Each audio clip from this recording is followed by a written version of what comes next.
Praise the Lord. எல்லாரும் சந்தோஷமாக இருக்கிறீங்களா? கர்த்தர் நமக்கு கொடுத்த இந்த புதிய நாளுக்காக கர்த்தரை ஸ்தோத்திரிக்கிறேன். இந்த காலை நற்செய்திக்கு உங்களை வரவேற்கிறேன். இந்த நாளுக்குரிய வார்த்தையை நாம் கேட்க போகிறோம்.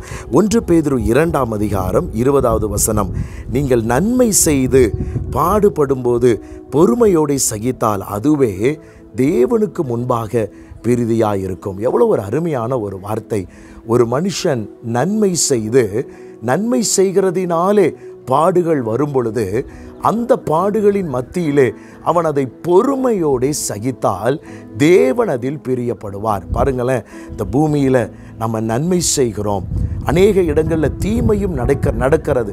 ஆனால் நாம் நன்மை செய்து நன்மை செய்கிறதினாலே சில பாடுகளை நாம் சந்திப்போமே, ஆனால் அதிலே நாம் பொறுமையோடு இருக்கும் பொழுது அது தேவனுடைய பார்வையில் பிரியமுள்ளதாய் காணப்படுகிறது.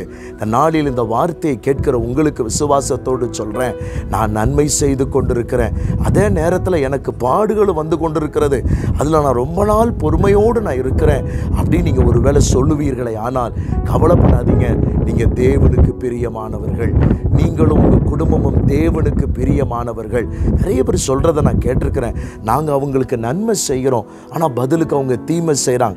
நாங்கள் நன்மையான காரியத்தை அவங்களுக்கு செய்கிறோம், ஆனால் பதிலுக்கு பதில் அவங்களுக்கு தீமை செய்கிறாங்க. நிறைய பேர் சொல்கிறத நான் கேட்டிருக்கிறேன். ஆனால் நீங்கள் சோர்ந்து போகாதீங்க. பதிலுக்கு பதில் நாம் தீமை செய்யாமல் நன்மை செய்கிறதினாலே ஒருவேளை பாடுகள் வரும் பொழுது பொறுமையோடே சகிப்போம்.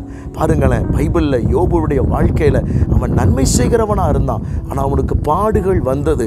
சாதாரண பாடுகள் அல்ல, அவன் வீடே அழிந்து போகிற ஒரு பாடுகள், அவனுடைய சரீரத்தில் புண்கள் வந்து அவன் பாடுபட்டான். ஆனால் அதை பொறுமையோடு சகித்ததினாலே தேவன் அதில் பிரியப்பட்டார். தேவனுக்கு அது பிரீதியாக இருந்தது.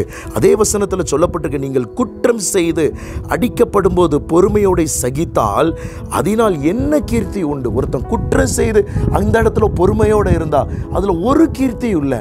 ஆனால் ஒருத்தன் நன்மை செய்து பாடுபடும் பொழுது பாருங்களேன், குற்றம் செஞ்சுட்டு அவன் பொறுமையோடு இருக்கிறதுல எந்த பலனும் இல்லை.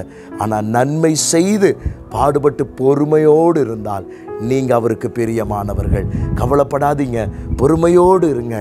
இந்த ஒரு சில சூழ்நிலைகளை கடக்கும்படி கர்த்தர் உங்களுக்கு கிருபை தருவார். அந்த காலகட்டத்தில் பொறுமையோடு இருப்போம், நிச்சயமாய் அது அவருக்கு முன்பதாக பிரியமாக இருக்கும். உங்களுக்கு ஜெபிக்கிற பரிசுத்த பிதாவை, வார்த்தை கேட்ட ஒவ்வொருவரையும் இந்த வார்த்தையின்படியே நடத்தி ஆசீர்வதி. இயேசுவின் நாமத்தில் பிதாவே, ஆமென். God bless you.